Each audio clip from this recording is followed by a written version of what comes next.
Well, guys out there, thank you for joining us again for another episode of Pursuit of Purpose. I'm Rob. I'm Chuck. Today we have with us an amazing and very special guest. I'm going to let him introduce himself. Tell us a little bit about himself. Well, Rob and Chuck, it's great to be with you. Colonel Alan West, coming to you from up here in the northern part of Texas and Dallas County. I spent 22 years in the United States Army, retired as a lieutenant colonel. Did a little stint up at the United States House of Representatives. I've also been the chairman of the Republican Party of Texas and currently the chairman of the Dallas County Republican Party. Well, that is a little bit, isn't it? A little something.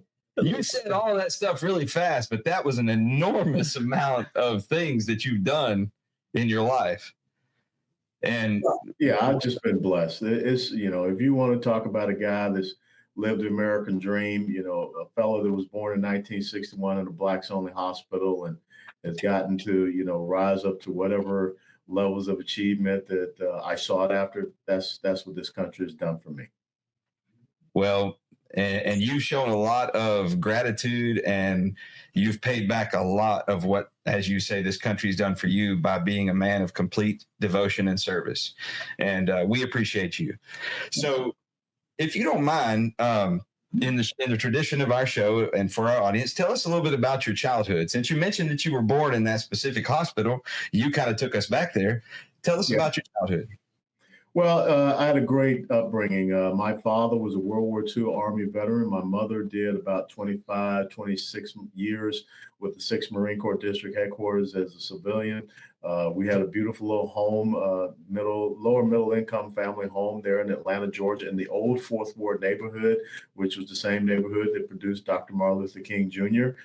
My elementary school, Our Lady of Lourdes Catholic School, was located right across the street from Ebenezer Baptist Church.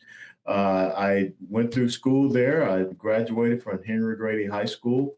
A lot of people always ask, why did I become an officer in the Army? It's because my dad challenged me to be the first officer in the family when I was 15 years of age, because he was a corporal and my older brother was a lance corporal in the United States Marine Corps. He fought in Vietnam, was wounded at a place called Khe Sanh.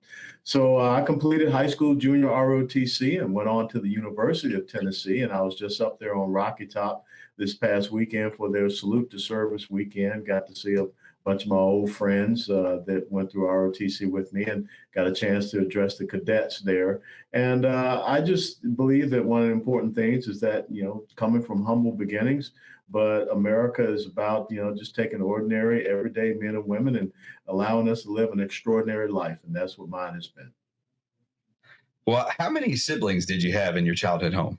Sure. I'm the middle of 3 boys. Like I said, my older brother was a Vietnam era Marine, wounded in combat there. He was an infantryman. I did 22 years of service in the United States Army, 3 combat tours of duty. My younger brother is there still in Atlanta. He was the only one that broke the tradition and didn't go into the military. But my nephew, my older brother's son, he's a lieutenant colonel in the Army also. So he's kind of picking up the slack. Yeah. Yeah. So staying with the childhood era a little bit, Colonel West. So what was discipline like? Obviously, your parents were very engaged, proactive folks. What was that like for you guys? Well, it was interesting that I think it was General Admiral McCraven wrote the book, Make Up Your Bed or something like that. Well, that was just how I was brought up. I mean, you got out of bed, you made it up, and that's still, something that sticks with me today. And it was very structured, very disciplined. My parents, if they were alive today, they'd probably tell me I need to take a little bit off the top of my hair because it's a little too long. But, having a father that grew up, born in 1920, he experienced the Depression, went off and fought in World War II, and a mother who was born in South Georgia and Fort Valley, which is just south of Macon. They were very strict. They were very disciplined. They were very ordered. I'll never forget the day that my mom showed me her 38 special. She said, I brought you into the world. I'll take you out of it as well. And so that was a very convincing thing for a young man to, make sure that you straighten up, you flew right. My biggest beatdown that my dad ever gave me was when I was down in his boyhood home of Cuthbert, Georgia, Randolph County, just south of Columbus, Georgia. And, everybody knew I was Buck West's son. That was his nickname, Buck West. And I was, coming back from playing with some of the, kids there. And I walked into Granddad's house, and my dad laid me out in one of those Muhammad Ali punches right to the gut. And I had no idea what I'd done. And he was standing there screaming. He said, you embarrassed me. And, you don't do that. You disrespected my name. And the problem was that as I was walking home, all the old folks were sitting out there on the porch. I mean, some of y'all remember about the porch. And I didn't speak to them as I walked past the house. And so that's why today, I mean, it's, hello, sir, hello, ma'am, how are you today, sir, ma'am, whatever, because I learned that lesson. You always show respect and regard to people. So it was those fundamentals that enabled me to be, the guy that I am today. My dad always taught me that, you never read your own press, you never drink your own tub water. That was one of his sayings. Another one was that an empty wagon makes a lot of noise. So dummies talk a lot. And the thing that my mom taught me was the measure of a man is not how many times you get knocked down, but how many times you get back up. Boy, those are some amazing cliches. I mean, I hate to even call them that because it almost sounds like a negative connotation, but those are some amazing expressions, very profound. I can't wait to go back and review this interview so I can pick up on some of those. I want to use some of those. If you don't mind, I plan to adopt some of those. Those are amazing. Boy, Mr. Buck had his ways, didn't he? Yeah, he did. He had a way. And, Dad never went to college or anything, but he was probably the wildest man that I have ever known. And again, that the testimony of having a strong mother and father, and again, I said strong mother and father, which is something that a lot of young Black kids in the inner cities all across the United States of America, they don't have that today. And I think that that's something that you see that breakdown of discipline and of structure when you don't have that traditional nuclear family. Indeed. What were the professions that your parents drifted into after their service? Well, my dad, he worked there at the VA hospital in Atlanta, Georgia, and unfortunately, that's where he passed away. He had a massive stroke in 1986. My mother, she continued, like I said, to work there at the 6th Marine Corps District Headquarters as a GS employee. And when she finally retired, she just enjoyed her life, and she got the chance to go travel. And unfortunately, we lost her in 1994 to liver cancer. Mm. So, having been brought up by such strong people with what sounds like very conservative values, yes, I'm going to assume that your parents were some of the greatest influencing factors in your entire life. But as you look back on your childhood, who would you say would have been your greatest mentor growing up? Well, I mean, it's my parents. I mean, I'm not going to look to anybody else, and that's why that was so important to have them there in the home. I learned to enjoy math and numbers and science and figuring out calculations, which is why I wanted to be an artillery officer, because I like figuring out how to calculate, how to take, this projectile and shoot it from this point, 15 kilometers and hit, a target. So my dad, because he loved the Atlanta Braves, and I grew up a Braves fan. Hank Aaron was, there, and Joe Niekro, and even Joe Torre was the catcher of the Braves back when I was growing up. He would take the Braves box scores, and he would have me figure out things. If Hank Aaron went 3 for 4, he had 4 at bats, he had 3 hits. What was his batting percentage for that day?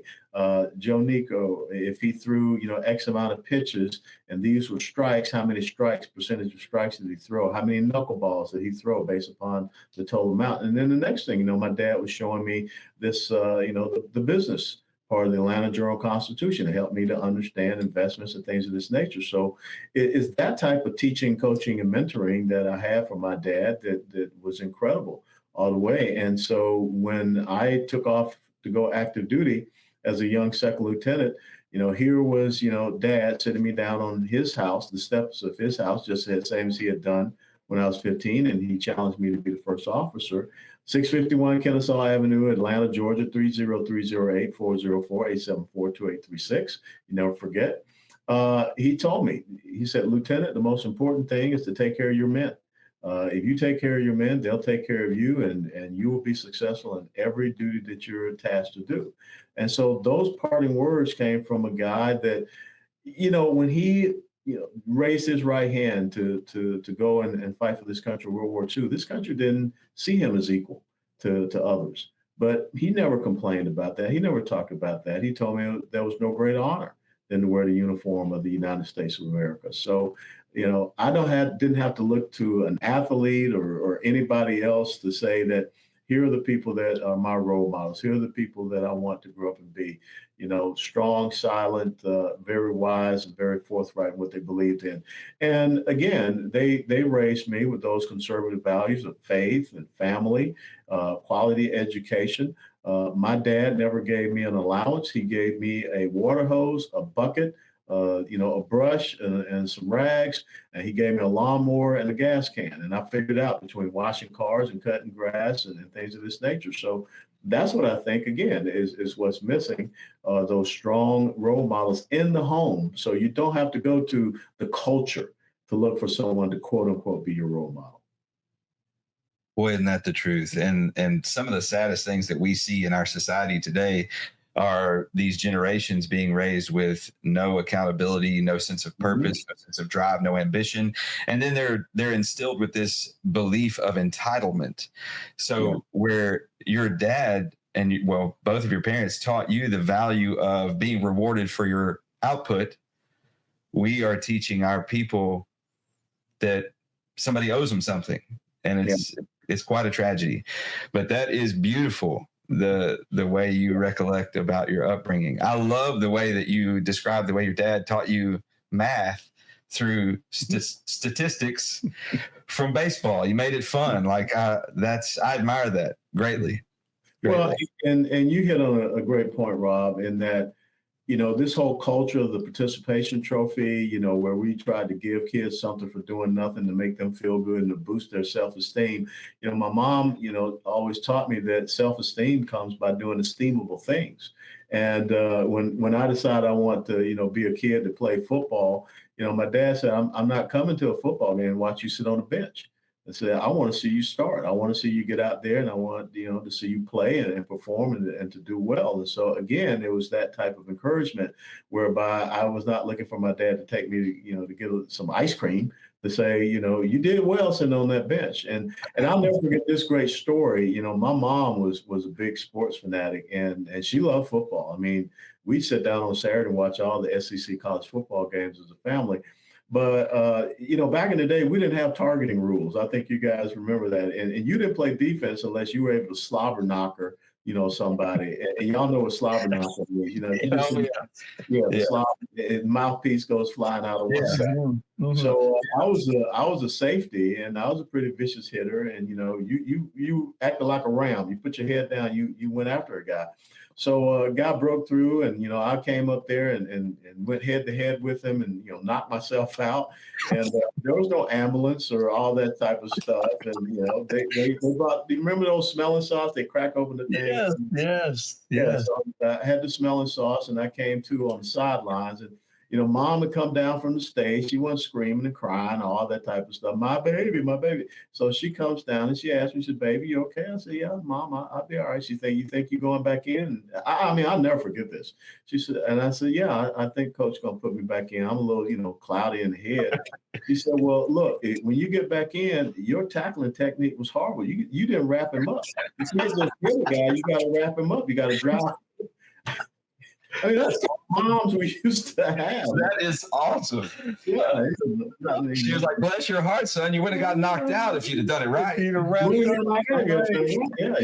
have right tackling technique. So. Oh my goodness. Well, I'll tell you what, man, that is awesome. And I'm going to say this: you honor your parents very well. You carry their legacy with great pride, and the way that you describe them and the way that they instill values into you and how you exhibit them to everyone else, you definitely pay good homage to them. So I congratulate you on that. I congratulate them, even though, they're not sitting here with us, but I congratulate them with the enormous amount of investment that they've paid into you that's paying off in dividends for you and for our nation. Yes. Thank you. Yeah, Um, I have this envision of you in your early years of your profession in the military, probably communicating to your men a lot of the way that was communicated to you. I'm just passing it on, and they were probably just as impressed and motivated. But I don't know. I could see you mimicking your folks and it paying off for you. Well, I remember, when I was at our like cadet boot camp, getting you ready. If you passed it, you went on and you became a lieutenant. It was out at Fort Lewis, Washington, and the drill sergeants and everybody, my TAC sergeant. I mean, they're yelling and screaming. Everybody else is freaking out that they're getting yelled and screamed at. And the guy was sergeant like, Wes, why don't you ever get upset? I said, because you ain't nothing compared to my mama. So, I mean, mom threatened to beat me, shoot me, and everything else. She showed you the gun. Colonel West, he showed you the gun.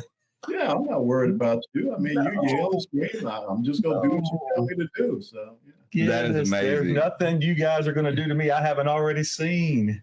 Oh, yeah. Oh, yeah. So tell us about, I know that you now have a big family of your own. Yeah. And you have carried on the legacy of your parents, and you're now imparting that into future generations. So if you would tell us about your own family, how did you, where the genesis of it, if you will, when you and your wife, how y'all met and all of that fun stuff. Well, I met my wife, Angela, out in Manhattan, Kansas. She was a professor there at Kansas State University. I was just a dumb Army captain, running around shooting big guns and things like that. So probably the best sales job that I could ever do in my life was to get a really, really, really smart person to marry a really, really dumb guy who used to just jump out of airplanes. And so we got married back in 1989. And, I went on to Desert Shield, Desert Storm. And when I came back from Desert Shield, Desert Storm, I got the opportunity to join the faculty at Kansas State University and teach Army ROTC there. And I earned my master's, and she still looked down her nose because she had a PhD, and I still wasn't smart enough. But we had our two daughters there. Aubrey Elizabeth is the oldest. She was born in 1993. And Austin Brianna, our youngest, she was born in 1996, both out there in Kansas. And we just celebrated Austin's 28th birthday yesterday. She was born November the 24th. And now they're both married. We're all there. Everyone lives right here in North Texas, about 30 minutes from where we are. They're both married, and I have two grandsons now. And the oldest is Jackson Bernard, and the youngest is Levi Allen. They were 3 and 1.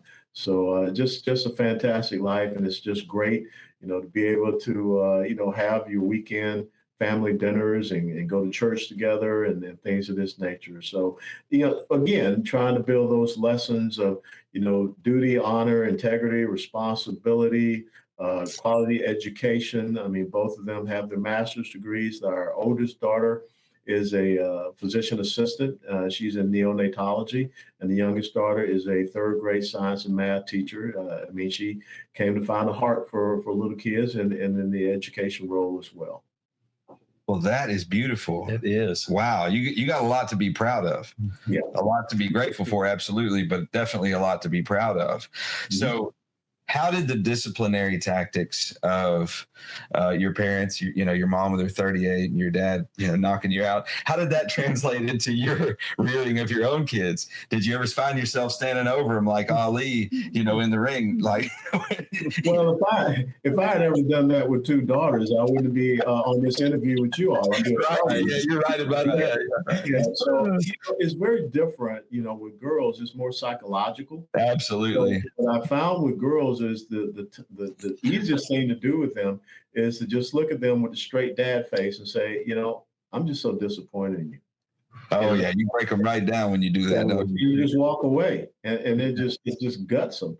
But I tell you, I remember when the two of them asked me, Dad, can you explain what socialism is? Because they hear these things. And of course, I was in Congress. And so they're asking me because they go to town halls and things of that nature, because I wanted them to see that. And I wanted them to understand, the different philosophies of governance. And so I said, okay, very simple. Go get your iPads and your cell phones and things, your technology stuff, and bring it to me. And they looked at me, kind of perplexed. I said, no, just bring it to me. And so what I did, I went and got, one of those plastic grocery bags. And so as they brought it, I'd start putting in the plastic grocery bag. And they looked and said, what are you doing? I said, well, I just made a decision that you don't need this stuff.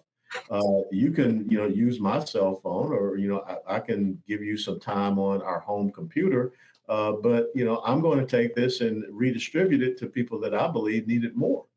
And my youngest daughter, because I had the dad face, I wasn't smiling when I was, straightforward. And my youngest daughter just broke down. She's like, Dad, you can't do that. It's mine. This is my phone. What am I going to do? I said, it's not yours. I bought it. So I can give it to you and I can take it back away from you. I mean, I'm in a position of authority. That's wrong. That's unfair. I said, welcome to socialism. Nice. And I said, because all of a sudden someone who claims to be in a position of authority comes down and take things away from you, and they make the decision about who should get it. That's right. And to this day, I mean, they understand it. They completely get it, and they are good little constitutional conservatives. That's an amazing lesson to teach them. And to take it a step further, it wouldn't even have mattered if you had bought it or not. If they had bought it, you knew what was best, so you could redistribute it as you please. Yeah, and they understand that, and so they don't want to see that intrusion. And of course, now with them having two sons, I mean, they're very concerned about the things that they see in this culture, the drag shows and all of these things that and the illegal immigration and the pronouns. My daughter was recently at one of these grocery stores up here, and she's with my little grandson, and she gets asked, what's his pronouns? And she said, his name is. And so she's like, I just shut the guy down at the cash register. So it's important. It's important that we understand what it says in Proverbs 22:6. It says that, you train up a child in the way they should go, so when they grow old, they shall not depart from it. So Amen. I think too often, parents and grandparents, we just kind of abdicate our duty or responsibility of continuing to raise up our children, grandchildren to the culture or to teachers in schools. And the next thing you know, what happens? A teacher will say, well, you don't have to go and tell your parents, the conversation that we're having. And if you want to be this certain way here at school, we won't tell your parents. Now, it'll be our secret. Well, you know what? If you had tried that with Buck and Snooks West, if I had come home one day and said, I'm not Alan, I'm Aline. Yeah, game on. Okay, it's game on. And he would have gone up. Whose idea was this? That and so we need to start, once again, as for me and my house. That's right. Yes. Our authority over our kids. Yes. Yeah. And we notice that so many of those notions and those intentions that are really trying to hurt our children. Yes. And they will fail. And I guess those of us who do have those strong, conservative, good morals, we will be there to pick up the pieces like we've always been. And you go back to your father serving in World War II, they recruited the best of our country to go over and fight those socialist fascist ideas for similar reasons, because they were doing the exact same thing. And hopefully we made a difference at that time in our world history, and we'll have to do it probably again. So it's good that those of us, or like the three of us, can talk as men, and I'm sure even our audience and the ladies as well, to say, no, I want to uphold those things. Yeah. Well, and look, I'll be very honest. I think you saw a reflection of that in this past election cycle. That, again, parents did not want to be told. Well, first of all, who wants to be told how much toilet water you can flush in your own house, or what type of stove you can have, or dishwasher, or dish washer and dryer, or what type of car you can have, or what you can eat. But now all of a sudden, when you're telling me that my child is not my own, and that you have authority and control of my child, no. You're not going to allow me to make the best choice for my kids' education. My parents did not send me to the public schools in our neighborhood. They sent me to a private Catholic school because they thought it was that important. I didn't go to public school until my 10th grade year in high school. And I'll be very honest, I was so far ahead, academically. I mean, I'm not going to say it was a cakewalk, but I had that good, solid foundation. And so I think that parents, once again, have to reestablish and have regard for parental rights. And I believe that was a big thing here. What dad wants to see some, biological boy jumping into the swimming pool with his daughter? And I had two daughters, and I didn't want to see that. I didn't want to see them on a volleyball court or basketball court with my girls. And so In the bathroom. bathrooms, locker rooms. So that's why Right. we have to stand up and protect our kids. Yeah, I'm not as aware I know you travel our country a lot more than probably Rob and I get to do, but we're all here in Texas. And a lot of those, the consequences in some of those areas where they have tried to manipulate our public education system. And I know definitely in our state, homeschooling, private schooling, they are on the rise Yes. as probably a response to those overreaches that you were just describing. No, you're absolutely right. And the numbers, they don't lie. When you see that we have more numbers of our kids that are not reading and doing math at grade level, and with the COVID fiasco, I mean, it pushed them behind even more. And now you're starting to push all of these young kids into the classrooms that are here, illegally. And so that's another setback. So we've got to get back to understanding that a good quality education opens the doors of opportunity to our young people. And we cannot have these our young kids being pushed into these failing schools. And especially that's the big issue in our inner cities all across the United States of America. Part of the, I'd love to hear your take on this. We're going a little bit off of our normal script here, but part of something that I'm very curious about is your take on the way that public schools are currently funded is based entirely on, well, not entirely, but majority on attendance and testing. Mm-hmm. Not on true academic ability or growth.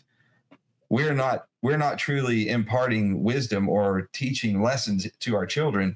We're teaching to a test so that the score on these tests can increase, so that their funding can increase. And that's the only.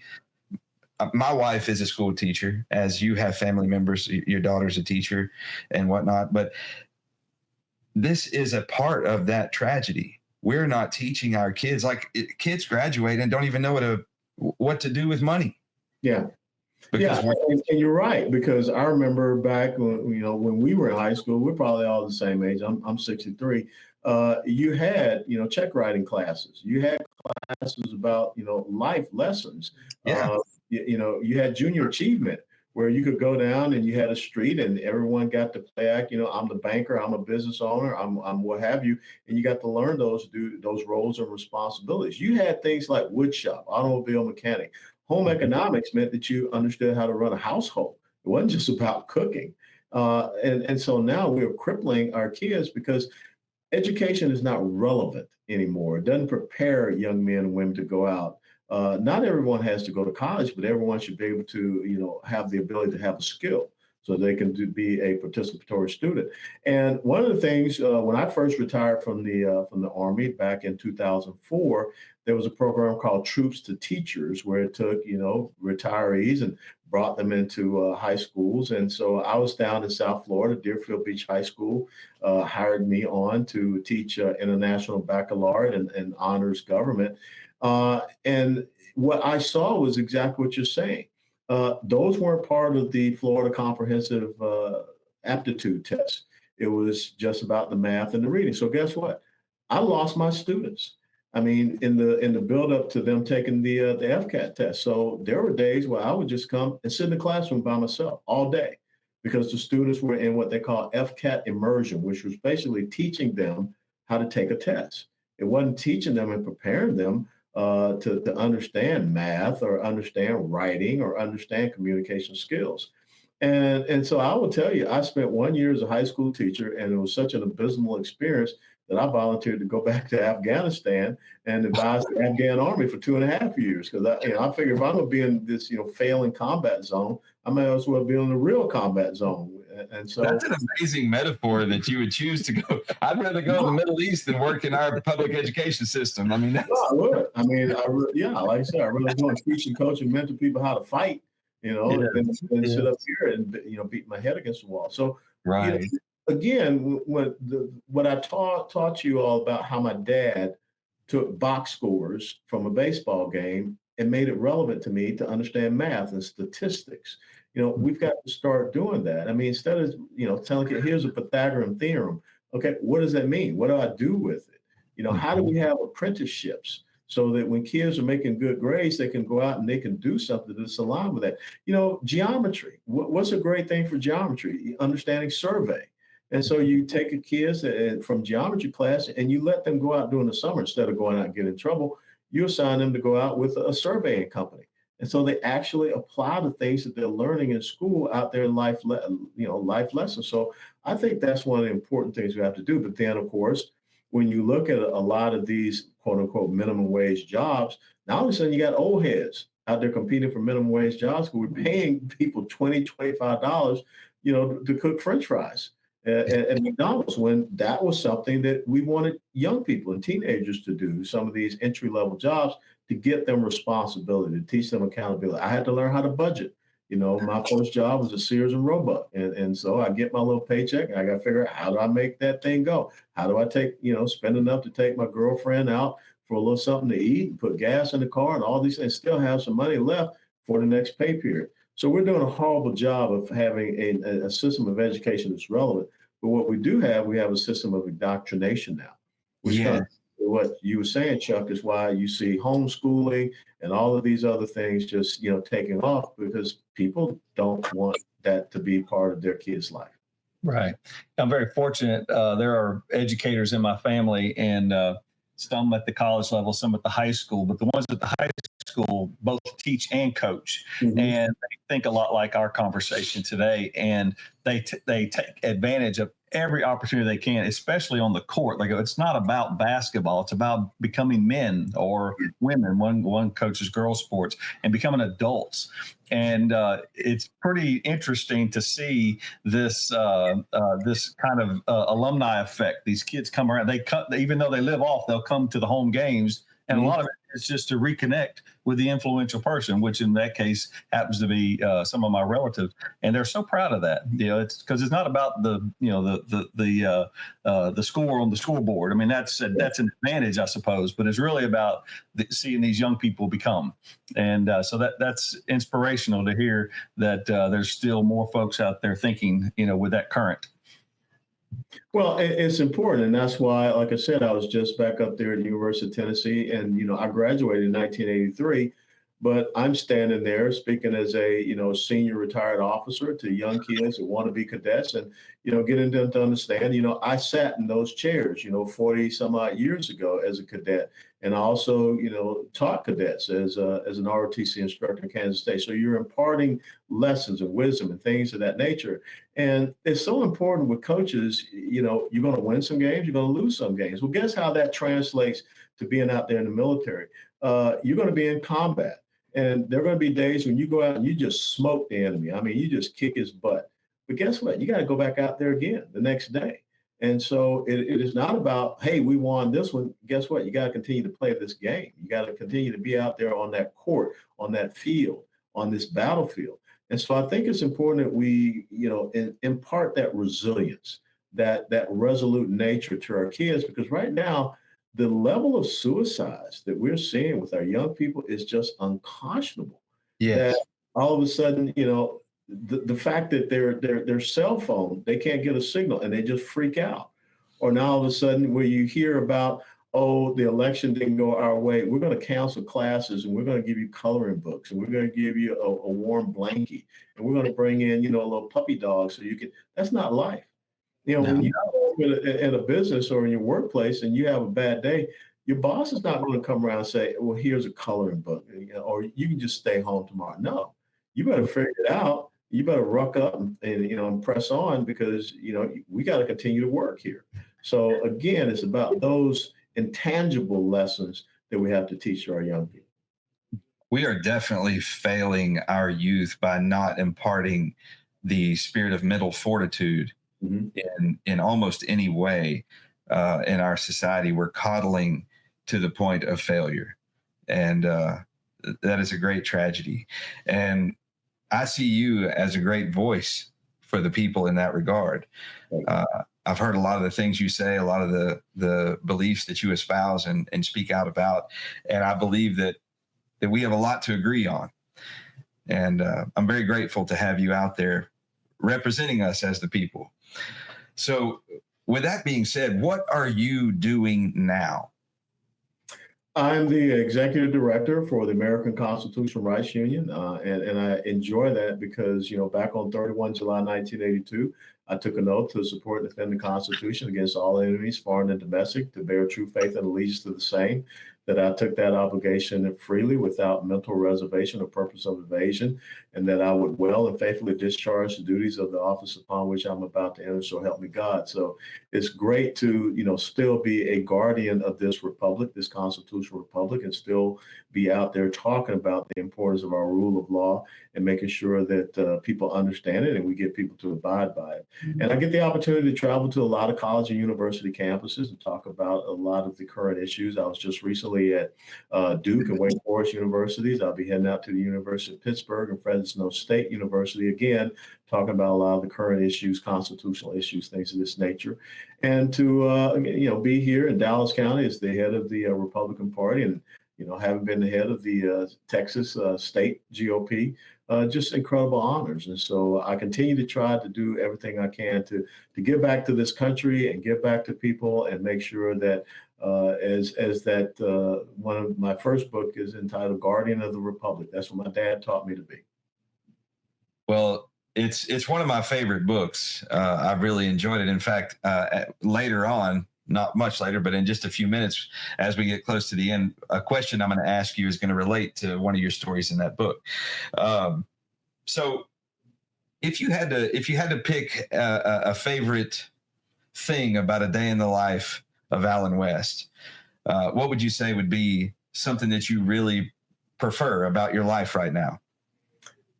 Well, without a doubt, being, a husband, a dad, a granddad, but I enjoy I still get up, 5:30 and do my early morning, PT runs, as we call it, physical training runs. I get anywhere from 3.5 up to 5 miles in, knock out my push-ups and my crunches. And it's just a great time to, be alone with the Lord early in the morning. Everything's pretty much so quiet.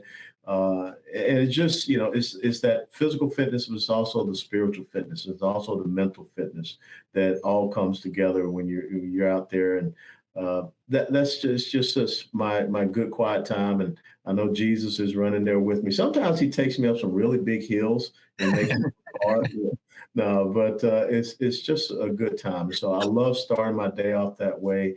And I always the prayer of Jabez, oh, that you would bless me indeed and enlarge my territory, that your hand would be upon me to protect me from evil so that I may not cause pain. And then I asked the Lord to bless me with the strength and courage he gave to Joshua and the wisdom and discernment he gave to Solomon, and that I will always be, a defender of the faith and freedom of his people. And so that's a great way to start a day. That is amazing. Yeah, I love that start. That is excellent. A lot of times as a counselor and a coach is what we do. I try to encourage people to develop kind of what you've developed as that morning start to the day, which that way, no matter what enemy comes at me for the rest of the day, I'm as prepared as I possibly can be. Yeah. Along the same lines of those daily goals, the running, the finishing, and all those sorts of things. So here in your near future, what are your current goals and aspirations? Is there something that you're specifically maybe working toward other than meeting some of these speaking obligations and influencing obligations? Well, I just tell people I just always want to be a humble and obedient servant to God and country. That's it. If I do that, then it is well with my soul. I don't try to sit around and move the chess pieces of my life. As it says in Proverbs 3:5-6, trust in the Lord with all thy heart, lean not upon your own understanding. In all your ways acknowledge him, and he will direct your path. So that's what I want to do. I just want to open up to his will and not my will. And I think that's hard for some people to do because, human nature is that, I want to go here, I want to do this, I want to get this, I want to get that. Sometimes we just need to say, here I am, Lord, send me. Indeed. So are you a success? When I think about, what I am able to do and touching lives and imparting wisdom, knowledge and things that I'd say yes. I don't look at me and say, okay, do I have a house? Do I have a car? How much money I have in the bank account? I just look at every single day, do I have the opportunity to make a positive impact for someone? So yes, in that light, if that's the evaluative criteria, yes, I'm a success. Well, I appreciate that answer. We ask that question of every guest we have on, and I always look forward to hearing the answer. And so far, no one has ever answered with, well, I have a house that's this big, or I have this much money. We've been very blessed with the guests that we've had on have always brought value to that answer, and you did the same. Mm-hmm. Thank you. Thank you very much. So what separates a person who lives in success from a failure? The fact that if you fail, you continue to try. That's how you get to success. I mean, think about all of the great innovations and inventions of the world. I mean, it was failure, failure, failure, and then success.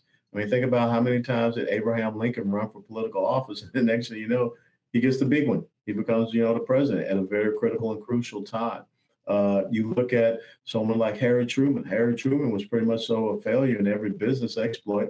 But then all of a sudden, he runs for the United States House of Representatives. He sits on a certain commission. He gets noticed by Franklin Delano Roosevelt. He's asked to be his vice president. Next thing you know, he becomes president. He makes some critical decisions and some critical moments for this country. So again, I go back to saying it is about ordinary people that will step up and do extraordinary things and understand that failure leads to success. You just can't go out there and think I'm going to win every time.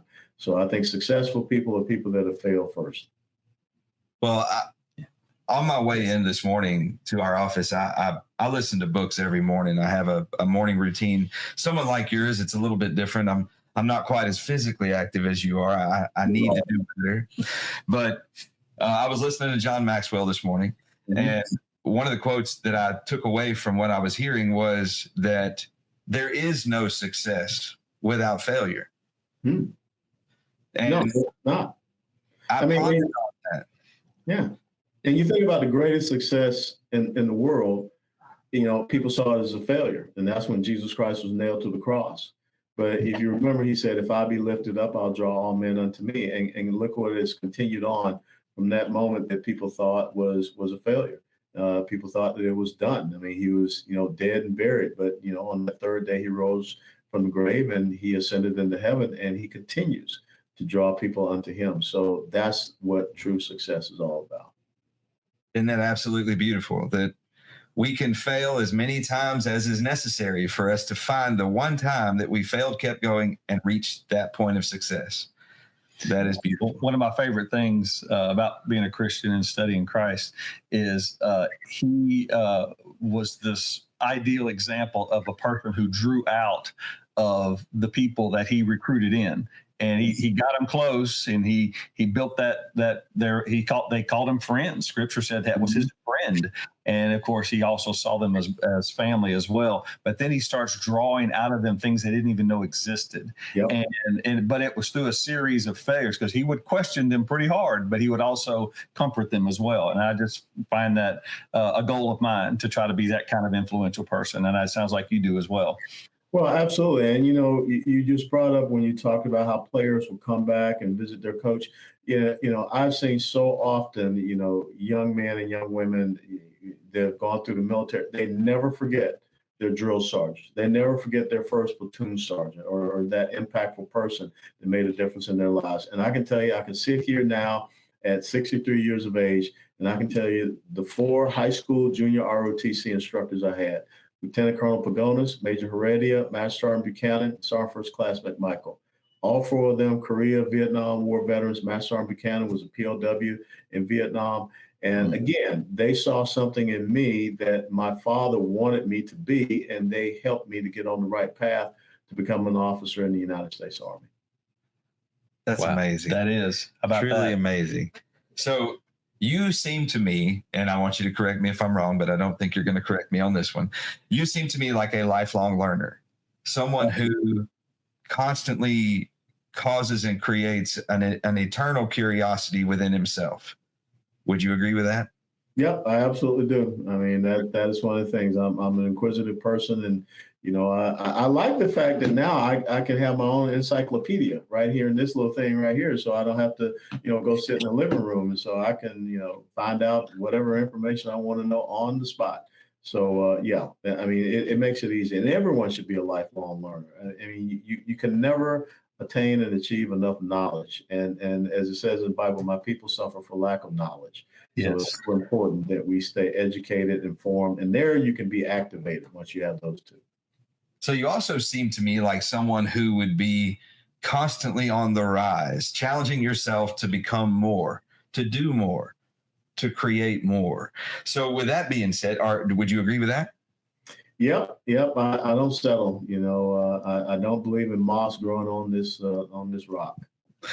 So with that being said, I would categorize you as an ambitious person. And I mean that in the most positive way possible, because you want to strive for more. You want to become more. So with that being said, what is currently on your horizon? What are you looking at? What are you going to become next? Shoot, I mean, I like I said, I don't know. I mean, I go back to the Army's motto when I came in, it was "Be all you can be," and so every day you just ask the Lord, like I said, to bless me indeed and enlarge my territory. Allow So me. you don't have your gun. You don't have you haven't plotted a formula for this artillery shell to land somewhere specifically. Well, the ultimate gunner is Jesus Christ. Yeah. He's the one that's set in the quadrant and deflection, quadrant and elevation, so he knows where he wants this projectile to go. Okay. Things You're trusting in this solution. As he told David, David on the plains of Palestine, he said, "Just throw the rock. I got it." Yeah, I got it. And so I think that's an important thing. I just think that we get in trouble when we try to manipulate, maneuver ourselves. But again, we just have to be obedient. But it is also about making sure that you can be that tool, be that instrument that can be used. I think that's the most important responsibility that I have. Well, if I could be so bold as to ask you a specific question about your current situation and possible very near future situation, what is the correlation between Allen West and the Trump administration? Well, I don't know. You have to call and ask them. So, I have no clue. okay. I didn't know if there was any specifics. I've had people ask me, and I'm like, I have no idea.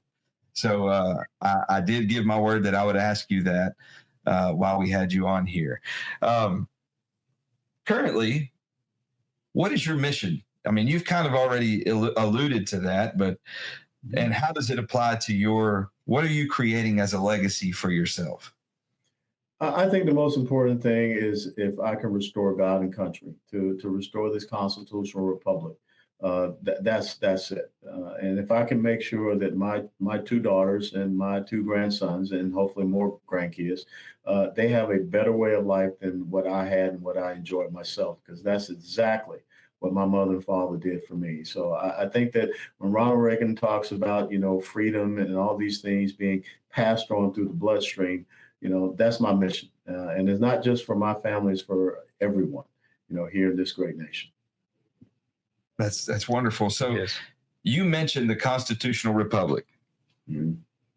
So many times people misunderstand what America is and was founded to be. You hear it all the time. Oh, we're a democracy. Nope. But we're not. So if you wouldn't mind, as our guest, would you please describe for our audience the difference between a democracy and a constitutional republic? Well, first and foremost, our founding fathers never meant for us to have democracy. I think it was Benjamin Franklin who articulated that democracy is two wolves and a chicken deciding what's for dinner. And so we wanted to make sure that we have a constitutional republic, which, of course, this is why, I carry this. Never leave home without it. Declaration of Independence and the Constitution of the States of America. And if you read in here, Article 4, Section 4 of the Constitution, which is known as the Guarantee Clause, it states the two things that the federal government is supposed to guarantee to every state in the union. Number one is a Republican form of government, not Republican Party, Republican form of government, because America is a republic. And what makes a republic? A republic is made up based upon a rule of law and the respect of individual rights, freedoms, and liberties. That's why when Benjamin Franklin was asked, do we have a monarchy or a republic on Constitution Day, September 1787, he told Mrs. Powell, we have a republic if you can keep it. Now, we do have a system called a representative democracy, which is the means by which our voices are heard through the halls of government.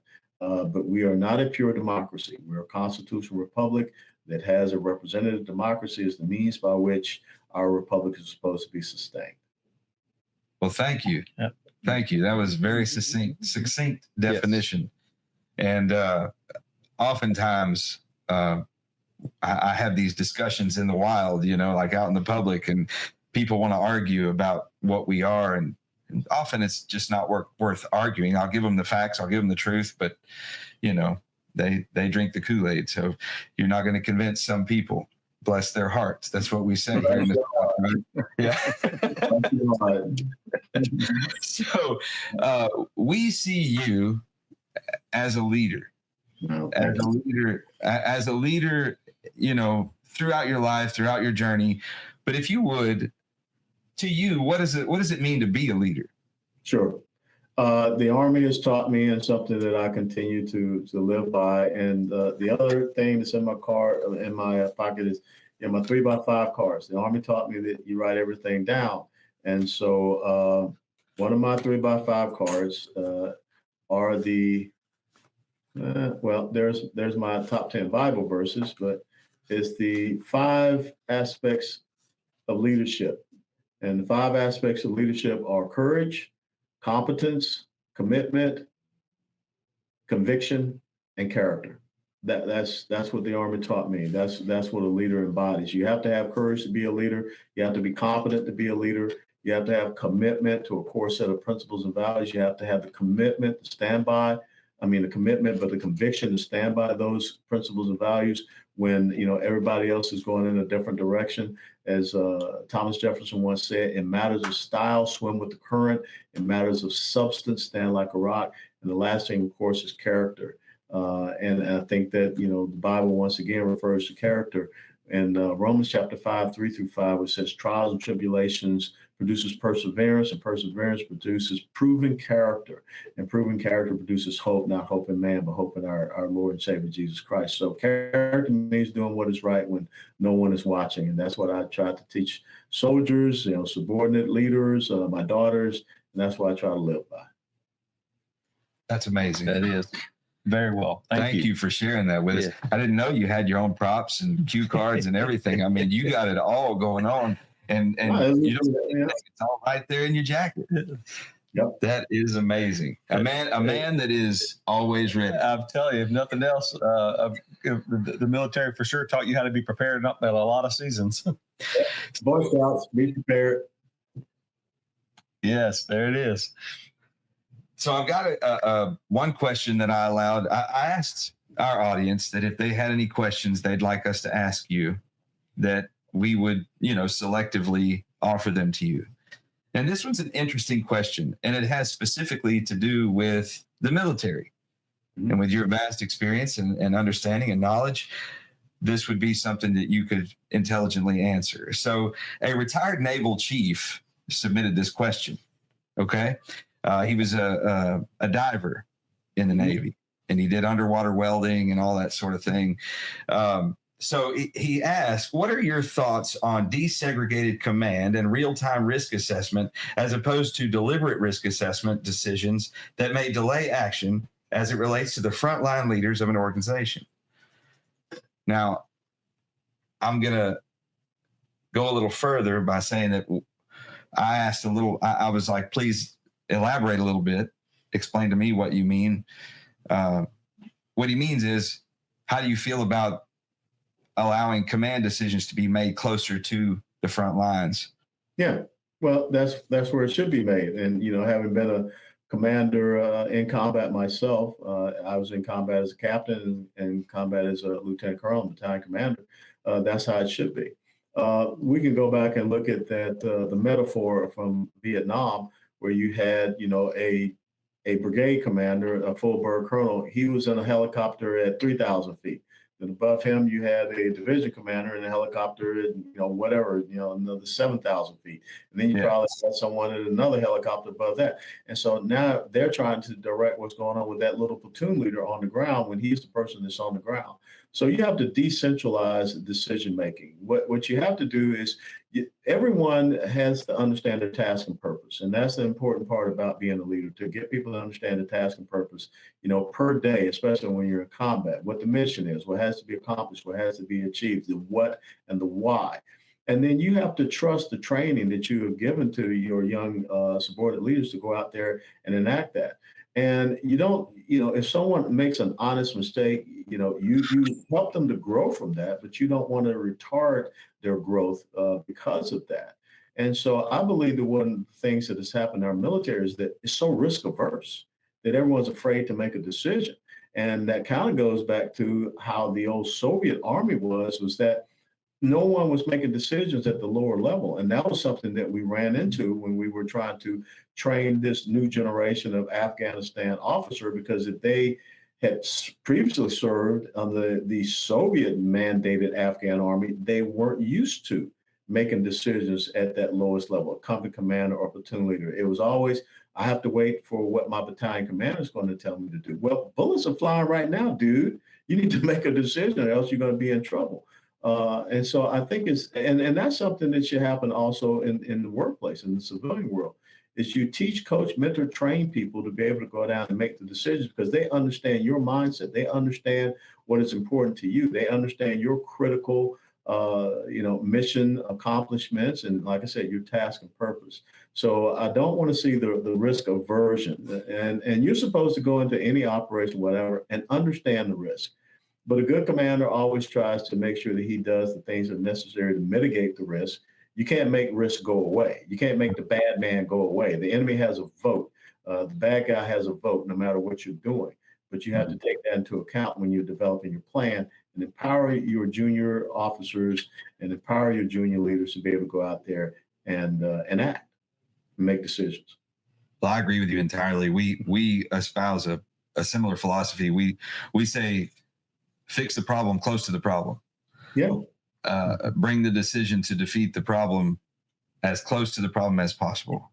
So that's essentially. I'll give you a great example. I mean, in Afghanistan in the early days, they had Osama bin Laden in the sights of a drone.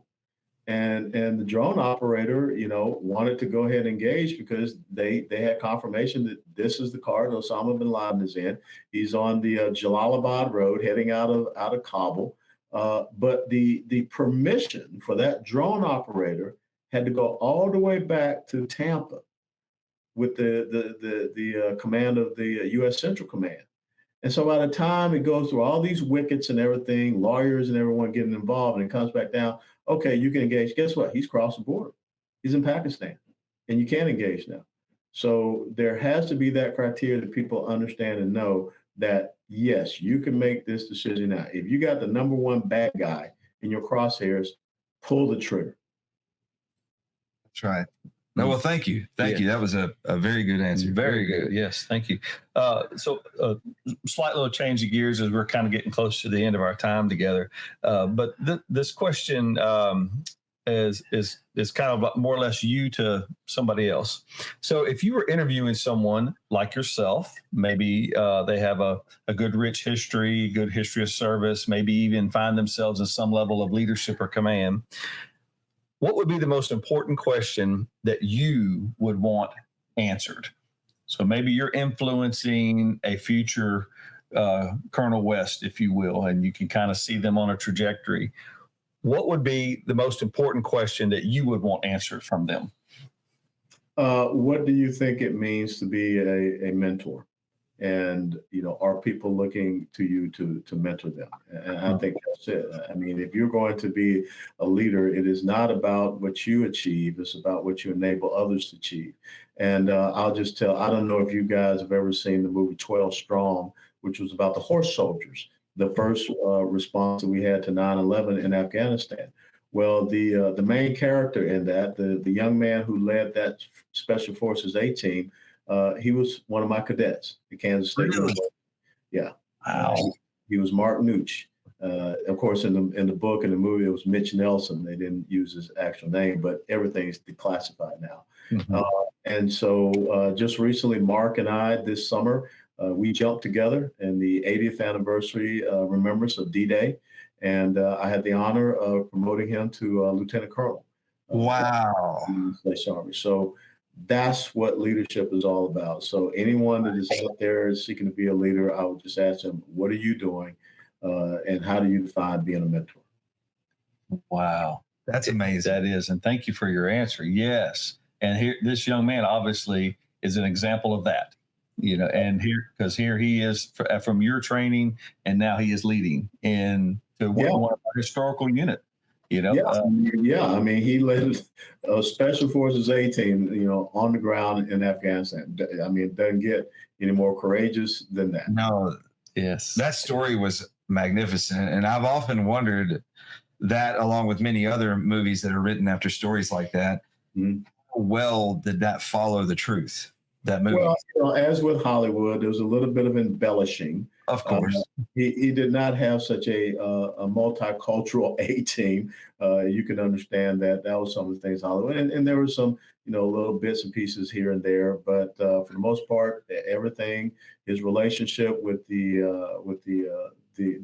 local militia leader was very tight, very close, and I got to meet his chief warrant officer as well, Bob Pennington, and just incredible guys. So there was some license that they took, but the good thing was that they did come to them, and Jerry Bruckheimer, I think that's who did the movie. They did come to them and ask them, about some particulars. So they wanted to make it as close to the truth as possible. Well, thank you for letting us know that it was accurate on the story at the very least. Yes. I assume that a lot of the details were embellished, as you say, slightly. I myself have served as a police officer. I don't have the story career like yourself or many of the people. You do. Yes, you do. You did it every day. He has stories. We see on TV and movies and things like that. Like especially one of the things that irks me the most is all the clicking that guns do on movies. Yeah.